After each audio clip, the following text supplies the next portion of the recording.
आज आम आईब पुस्तक तहिर 33 और 34 पर्व दुईटी को अध्ययन करने निमंते जिबा। एठार मु आपनको स्मरण कराई दिए जे इलीहू एपर्यंत आईबों सहित कौन कथबार्ता न करी तुनि होई रही और आईबों बंधु मान आईबों सहित कथबार्ता कर देखी। मात्र ताहांकर बंधु मान तहिरे असमर्थ होबार देखि से निजे किछि कथबार्ता करने निमंते चाहिए। आसतु इलीहू वर्तमान कौन कहवाक जाऊँगी ताहा आमे एही 33 और 34 पर्व में लक्ष्य करने जा। देखु 33 पर्वर प्रथम दुई पदर एहिपरि लेखा अछि, जा हेउ विनय करुअछि, हे आईब मो कथा शुण ओ मोर समस्त वाक्य कर्णपात कर। एबे देख मु आपणा मुख फिटाउअछि, मो जिह्वा मो मुख भितरे कथा कहिअछि। से वर्तमान अनेक गुड़िए सत्यता उपरे गुरुत्वारोप करने को जाऊँगी। 33 पर्वर 3 और 4 पदर लेखा अछि, मो वाक्य मो अंतकरणर सरलता प्रकाश करिब ओ मोर ओष्ठाधर जहा जाने ताहा सरल भावरे कहिब। परमेश्वर को आत्मा मते सृष्टि करियछन्ति ओ सर्वशक्तिमान को निश्वास मते जीवन दियंती। प्रिय बंधु, यह ही हूँ एक महान सत्यता। ईश्वर मोहर सृष्टिकर्ता और आपणकर सृष्टिकर्ता। इलीहू ईश्वर को आत्मा द्वारा कथा कहवाक जाऊँगी। से कहती जे अन्य माने आयुबों को उत्तर देवा निमंते समर्थ हेले नहीं और वर्तमान से चेष्टा करने को जाऊँगी। पितर ताहांकर प्रथम पत्र रे एहिपरि उल्लेख करती, जहाँकि प्रथम पितर 4 पर्वर 11 पदर लेखा अछि, केही जदि प्रचार करे तेबे से ईश्वर को वाक्यर प्रचारक परि प्रचार करू। केही जदि सेवा करे तेबे से ईश्वर को ठारू शक्ति प्राप्त लोक परि सेवा करू, जेपरि यीशुख्रीष्ट द्वारा ईश्वर गौरवान्वित हेबे। जुगे जुगे गौरव और पराक्रम ताहांकर। आमेन। आज ईश्वर को सेवक माने ईश्वर को आत्मा के द्वारा चालित होई वाक्य परिवेषण करने आवश्यक, जेपरि ताहा अनेकों प्रति उपकारजनक और आशीर्वादर कारण हेबाकु पारे। जदि कहीं ईश्वर को आत्मा के द्वारा चालित न होई कथा कहे ताहले ताहा शक्तिहीन, फलहीन और मूल्यहीन। 33 पर्वर 5 ରୁ 6 पदरे लेखा अछि, तुम्हें पारिले मोते उत्तर दियो, मो सम्मुखरे आपणा वाक्य सजाई ठिया हुओ। देख परमेश्वर के प्रति तुम्हें जेपरि मु सेपरि अटे, मु मध्य मृत्तिकारु निर्मित होइअछि। आईब जड़े व्यक्ति को चाहूले जे कि ताहाको ईश्वर को सम्मुखरे उपस्थापित कराई पारिबे। एही इलीहू ताहा करबा निमंते इच्छा करुअछन्ति। से कहती, देख परमेश्वर के प्रति तुम्हें जेपरि मु सेपरि अटे, मु मध्य मृत्तिकारु निर्मित होइअछि। से आईब और ईश्वर मध्य जड़े मध्यस्थी भाव छिड़ा हेबाकु चाहती। प्रकृत में से व्यक्ति नुहंती, मात्र यह से प्रभु यीशु ख्रीष्टंकर मानव रूप धारण करी एही जगत को आगमन करिवार महान आवश्यकता को प्रकाश करे। से होचंदी मध्यस्थी और से होचंदी ईश्वर, और से मते आमानक परी मानव रूप धारण कले, जेपरि से आमानक तरफरु आममानकर विषय नहीं ईश्वर के निकट में उपस्थापित करि पारंती। 33 पर्वर 7 पदरु 9 पद मध्य एहिपरि लेखा अछि, देख मोहर भयानकता तुमको भीत करिब नाही, किबा मोहर भार तुम्भ उपरे भारी हेब नाही। निश्चय तुम्हें मोहर कर्णगोचर रे कहिअछ ओ मु तुम्भ वाक्यर रब शुणिअछि, यथा मु सूची अपराध रहित, मु निर्दोष, मध्य मोठारे अधर्म नाही। इलीहू एथिपूर्वरु आईब और ताहांकर बंधुमानक मध्य होइथिबा कथोपकथन तथा आलोचना को शुणी आसुथिले ओ आईब निजको धार्मिक बोली विवेचना करिवार और ईश्वर को दोष धरिवार विषय को से शुणी आसुथिले। किंतु वर्तमान से आयुबों को कहबाकु चाहती जे ईश्वर मनुष्य ठारू महान और मनुष्य निकट रे उत्तरदायी नुहंती। से ताहांकर महत अभिमत अनुଯାयी समस्त विषय साधन करती। 33 पर्वर 10 ରୁ 12 पद मध्य लेखा अछि, देख से मो छिद्र अन्वेषण करती, से मते आपणा शत्रु बोली गणती। से जंतारे मोहर पाद रखती, ସେ ମୋର ସମସ୍ତ ପଥ ନିରୀକ୍ଷଣ କରନ୍ତି। ଦେଖ, ମୁଁ ତୁମ୍ଭକୁ ଉତ୍ତର ଦେବି, ଏ ବିଷୟରେ ତୁମେ ଯଥାର୍ଥ ନୁହଁ, କାରଣ ପରମେଶ୍ୱର ମନୁଷ୍ୟ ଅପେକ୍ଷା ମହାନ ଅଟନ୍ତି। ସେଠାରେ ଏକ ମହାନ ମନ୍ତବ୍ୟ ଦିଅନ୍ତି ଯେ ଈଶ୍ୱର ହେଉଛନ୍ତି ମନୁଷ୍ୟଠାରୁ ମହାନ। ଏହା ଏକ ସାଧାରଣ କଥା, ମାତ୍ର ଏଥିରେ ମହାନ ବିଷୟ ରହିଅଛି। ଅନେକ ଆଜି ଈଶ୍ୱରଙ୍କ ସ୍ଥାନରେ ନିଜକୁ ରଖି କାହିଁକି କେତେକ ବିଷୟ ମନୁଷ୍ୟ ପ୍ରତି ଘଟେ ତହିଁ ଉପରେ ନିଜର ମତାମତ ଦିଅନ୍ତି, ସତେ ଯେପରି ସେମାନେ ଈଶ୍ୱରଙ୍କର ମନୋଭାବକୁ ଓ ଚିନ୍ତାଧାରାକୁ ଜାଣିଛନ୍ତି ଓ ସ୍ୱର୍ଗ ସହିତ ସେମାନଙ୍କର ଏକ ଘରୋଇ ଯୋଗାଯୋଗ ରହିଅଛି।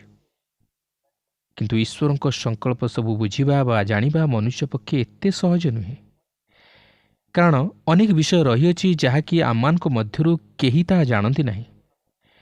ତେଣୁ ନିଜର ଭାବନା ବା ଚିନ୍ତାଧାରାକୁ ଈଶ୍ୱରଙ୍କ ଅଭିମତ ସହିତ ଯୋଗ କରି ତାହାକୁ ଈଶ୍ୱରଙ୍କ ଅଭିମତ ବୋଲି କହିବା ଉଚିତ ନୁହେଁ, କିମ୍ବା ଈଶ୍ୱରଙ୍କୁ ଦୋଷାରୋପ କରିବା ମଧ୍ୟ ଉଚିତ ନୁହେଁ, କିମ୍ବା ନିଜର ଚିନ୍ତାଧାରାରେ ପରିଚାଳିତ ହୋଇ ନିଜକୁ ଠିକ୍ ବା ଧାର୍ମିକ ବୋଲି ବିବେଚନା କରିବା ମଧ୍ୟ ଠିକ୍ ନୁହେଁ, ଯେହେତୁ ଈଶ୍ୱର ମନୁଷ୍ୟଠାରୁ ମହାନ।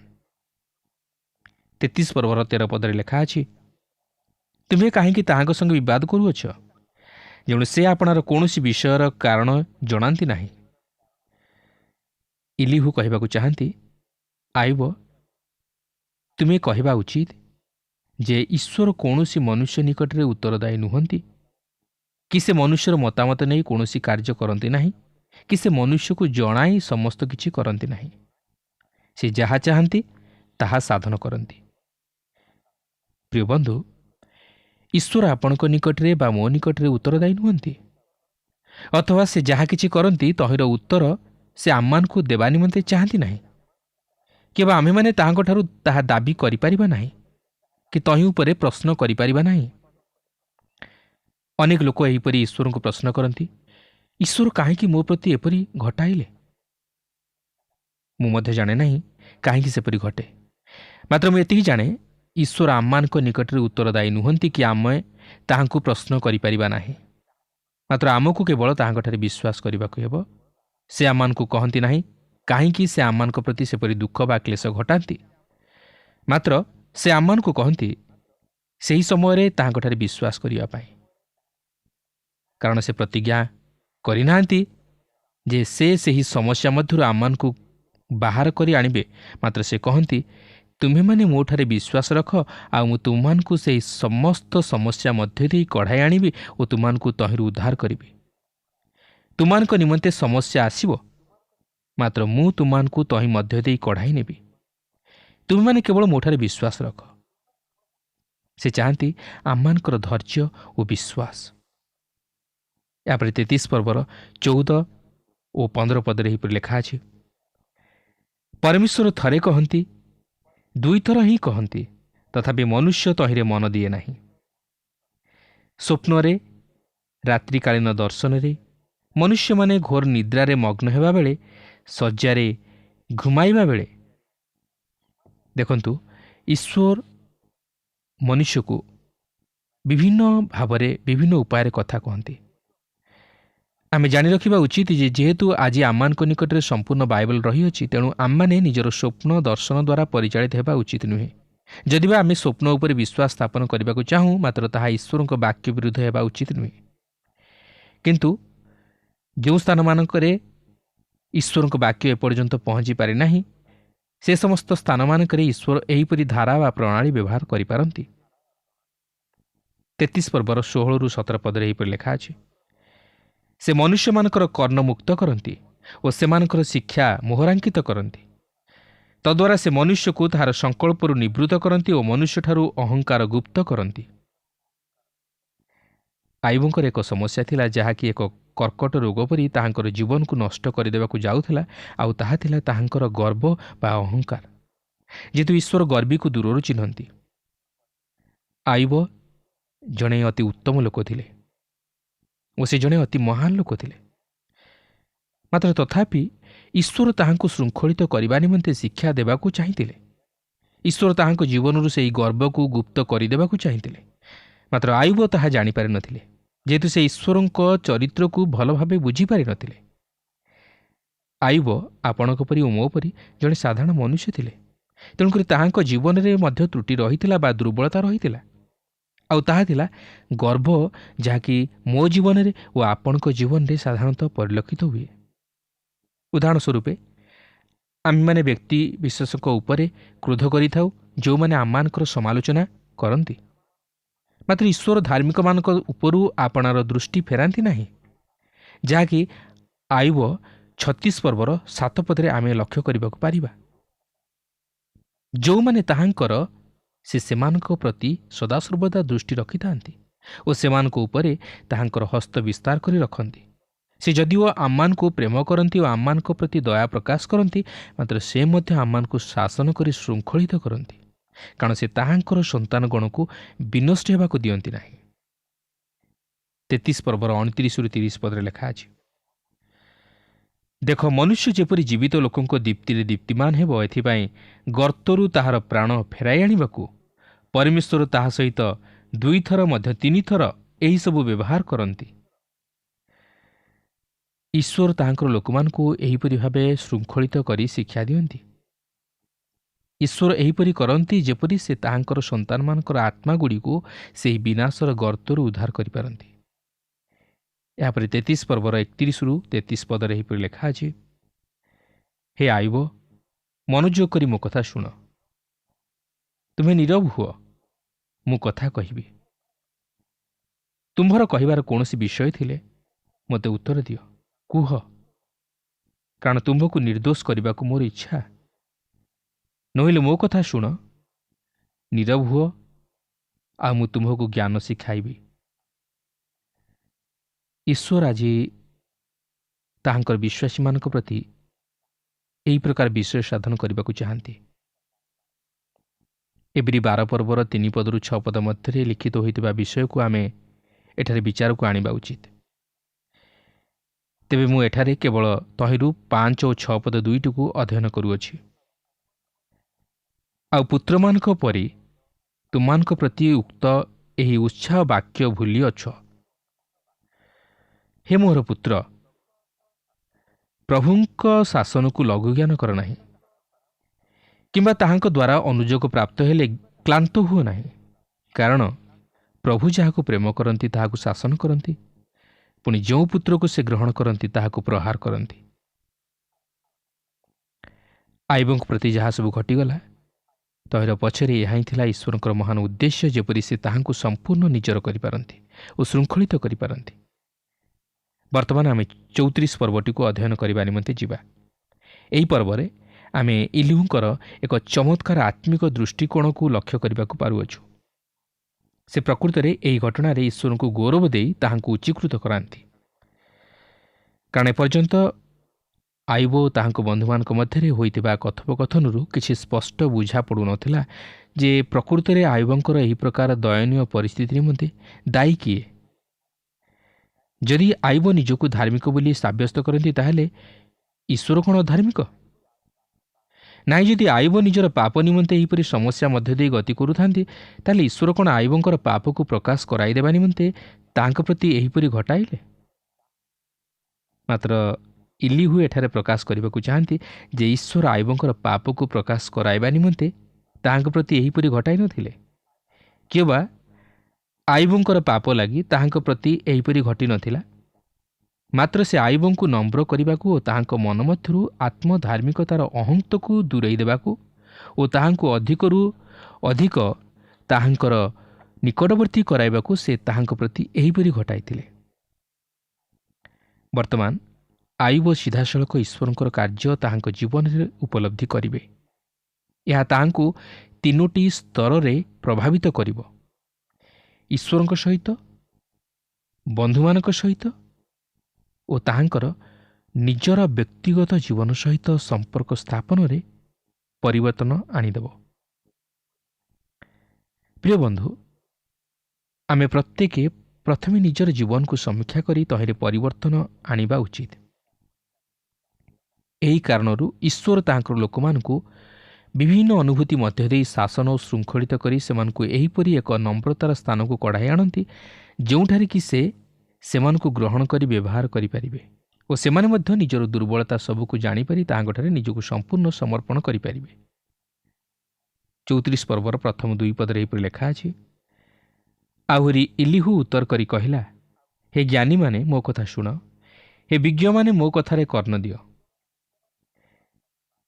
ବର୍ତ୍ତମାନ ଇଲିହୁ ଆଇବଙ୍କର ସେହି 3 ଜଣ ବନ୍ଧୁକୁ କିଛି କହିବାକୁ ଯାଉଅଛନ୍ତି ଆଇବଙ୍କର ବିଷୟ ନେଇ। 34 ପର୍ବର 3 ପଦରୁ 7 ପଦ ମଧ୍ୟରେ ଇଲିହୁ କହନ୍ତି ଯେ ଆଇବ ନିଜକୁ ଧାର୍ମିକ ବୋଲି କହି ଆସୁଅଛନ୍ତି ଓ ତଦ୍ୱାରା ସେ ପରୋକ୍ଷ ଭାବରେ କହିବାକୁ ଚାହାନ୍ତି ଯେ ଈଶ୍ୱର ତାହାଙ୍କ ପ୍ରତି ଯଥାର୍ଥ ବିଚାର କରିନାହାନ୍ତି। ଅନ୍ୟ ଅର୍ଥରେ କହିବାକୁ ଗଲେ ଈଶ୍ୱର ତାହାଙ୍କ ପ୍ରତି ଅନ୍ୟାୟ କରିଅଛନ୍ତି। ଆଇବ କହନ୍ତି ଯେ ସେ ଏପରି ଏକ ବ୍ୟାଧିରେ ଆକ୍ରାନ୍ତ ଯାହାକି ଆରୋଗ୍ୟବିହୀନ ଓ ଏଥି ନିମନ୍ତେ ତାହାଙ୍କର କୌଣସି ଦୋଷ ନାହିଁ। ଆଇବ ଏହି ପ୍ରକାର ଈଶ୍ୱରଙ୍କ ଶାସନକୁ ଅଗ୍ରାହ୍ୟ କରୁଅଛନ୍ତି। ସେ ଭାବନ୍ତି ଯେ ତାହାଙ୍କ ପ୍ରତି ସେପରି ଘଟାଇବା ନିମନ୍ତେ ଈଶ୍ୱରଙ୍କର କୌଣସି ଅଧିକାର ନାହିଁ। ମାତ୍ର ଏହି ପ୍ରକାର ମନୋଭାବ ତାହାଙ୍କୁ ଈଶ୍ୱରଙ୍କଠାରୁ ଦୂରେଇ ନେଇଗଲା। ଏହାପରେ ସେ ସେହି ଶାସନ ହେତୁ ଭାଙ୍ଗି ପଡ଼ିବାକୁ ଆରମ୍ଭ କଲେ। କିନ୍ତୁ ଈଶ୍ୱରଙ୍କ ସନ୍ତାନ ହିସାବରେ ଆମମାନେ ଈଶ୍ୱରଙ୍କ ଶାସନରେ ଭାଙ୍ଗି ପଡ଼ିବା ଉଚିତ ନୁହେଁ। ଈଶ୍ୱର ତାହାଙ୍କର ସନ୍ତାନମାନଙ୍କ ଜୀବନରେ ଏହି ସମସ୍ତ ଘଟିବା ନିମନ୍ତେ ଅନୁମତି ଦେଇଥାନ୍ତି, ଯେପରି ତାହାଙ୍କର ଉତ୍ତମ ଅଭିମତ ଆମମାନଙ୍କ ଜୀବନ ମଧ୍ୟ ଦେଇ ସଫଳ ହେବାକୁ ପାରେ। 34 ପର୍ବର 8 ଓ 9 ପଦରେ ଏହିପରି ଲେଖା ଅଛି, ସେ ଅଧର୍ମାଚାରୀମାନଙ୍କ ସଙ୍ଗେ ଯାଏ ଓ ଦୁଷ୍ଟ ଲୋକମାନଙ୍କ ସଙ୍ଗେ ଗମନାଗମନ କରେ। କାରଣ ସେ କହିଅଛି, ପରମେଶ୍ୱରଙ୍କଠାରେ ଆନନ୍ଦ କଲେ ମନୁଷ୍ୟର କିଛି ଲାଭ ନାହିଁ। ଇଲିହୁ କହନ୍ତି, ଆଇବ ବର୍ତ୍ତମାନ ଈଶ୍ୱରଙ୍କର ବିରୁଦ୍ଧଚାରୀ ଓ ବିଦ୍ରୋହୀମାନଙ୍କ ସହିତ ମିଳିତ ହୋଇଅଛନ୍ତି। ସେ ସେମାନଙ୍କର ଚିନ୍ତାଧାରା ଅନୁଯାୟୀ କାର୍ଯ୍ୟ କରୁଅଛନ୍ତି ଓ ଭାବୁଅଛନ୍ତି।